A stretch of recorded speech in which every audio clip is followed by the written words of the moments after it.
Taco Bell might be the most innovative fast food chain in the U.S. The Mexican chain, now part of Yum! Brands, has grown to nearly 7,000 locations, generating system-wide sales shy of $12 billion. Let's dive in to see how they made it. It all started from a hot dog stand that Glenn Bell opened in San Bernardino, California in 1946. The young Bell worked really hard at his stand, pulling around 100 hours a week. Mind you, he started the stand in a post-war economy. But he was confident that economic activity would pick up. 6 years later, he sold his stand to open a bigger one that would carry more menu items. This was at the time that the McDonald's brothers were opening their first fast food restaurant in the same area. As McDonald's hamburger offering was taking off, Bell decided to find his own niche and finally settled on Mexican food. His plan was to find a Mexican neighborhood and dominate the region with his stand. He would sell chili dog, stuffed tacos, and later developed his own taco sauce. His idea worked so well that he opened 3 more stands the next year. In 1956, Bell sold his 3 taco restaurants, which he named Taco Tia, to expand in Los Angeles. He partnered with 4 professional football players to open the El Taco restaurant chain. And guess what Bell did? He sold his share in the chain in 1962 to open another restaurant. This time, he opened Taco Bell. By then, he knew the business inside out. To expand the business exponentially, Bell hired a manager to help him ride the wave of franchising. He executed every step perfectly and went public in 1965. By 1967, the chain had 325 franchises and generated a decent amount of profits. The chain soon caught the eye of PepsiCo, that tried and failed to launch a Mexican chain under its Pizza Hut subsidiary. In 1978, PepsiCo convinced Bell to sell his chain to them. PepsiCo had something else in mind with the acquisition. It wanted to nationalize the chain and thus reduce the emphasis on Mexican food. The chain's logo and store design were changed. The strategy to become more mainstream worked, as the store grew to over 1,600 stores in early 1980s, raking in nearly $1 billion. And let me tell you, Taco Bell totally dominated the Mexican food market. There were no real competitors that could dethrone it. Then started the clever advertising campaigns. First with their Just Made For You tagline in 1984, then with the Cure for the Common Meal in 1986. To compete more effectively with hamburger chains, Taco Bell reduced their prices by modifying their supply chain. They outsourced food preparation, applied just-in-time inventory methods, and began digitizing internal systems. All of that helped the chain reduce overhead costs significantly during the late 80s. In the early 90s, the chain introduced its value meal, Fiesta menu, priced at 39 cents. The idea was to get customers to ditch snacks from vending machines in favor of Taco Bell's offerings. Later on, the chain introduced new items for its breakfast and dinner menus. By then, the chain had grown to over 3,000 stores. They continued their international expansion, opening stores in South Korea and Saudi Arabia, among others.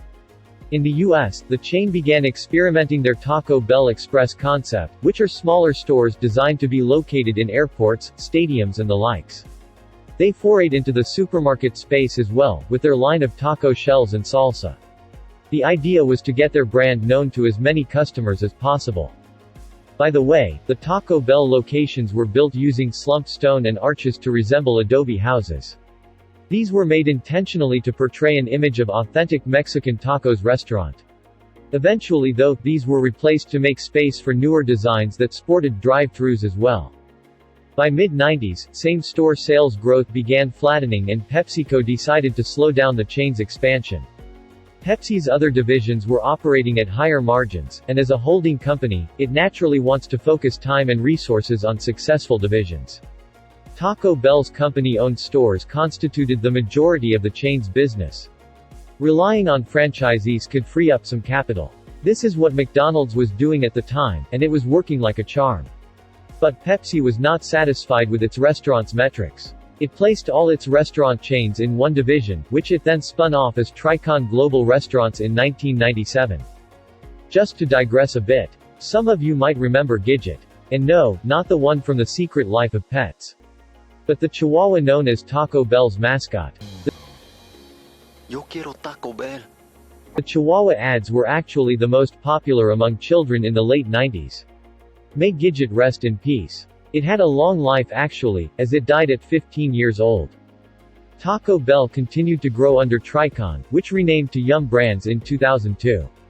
Taco Bell found interesting ways to promote its brand. For example, the chain promised a free taco to everyone in the U.S. if Mir, a Soviet space station, hit a target placed in the Pacific Ocean.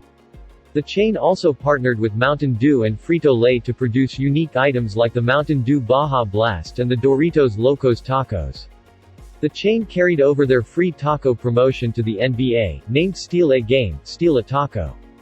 That led them to become the official fast food partner of the NBA in 2009, ending the 20-year tenure of McDonald's. From there, the chain diversified its menu offerings, including breakfast items like waffle taco. They also revamped their digital platform by introducing their own app. They were actually the first chain to let customers order food ahead of time and pick up their orders via drive-thru. New concepts such as the U.S. Taco Co. were introduced, although it was shut only a year after its launch. The chain then focused on its Taco Bell Cantina concept instead, which in addition to featuring special menu items, serve alcohol. There is no stopping Taco Bell's international expansion now. They re-entered the UK market in 2018 and has since opened nearly 50 stores. They also have plans to keep expanding across Asia and Australia as well. Their Cantina concept proved to be popular overseas. The chain has been the anchor of Yum Brands' financials for quite some time, delivering strong financial performance over the last 5 years, despite being the smallest restaurant chain in Yum Brands' portfolio. Do you regularly eat at Taco Bell? What is your favorite meal? Do you wish they opened up more cantinas? As always, let us know what you think.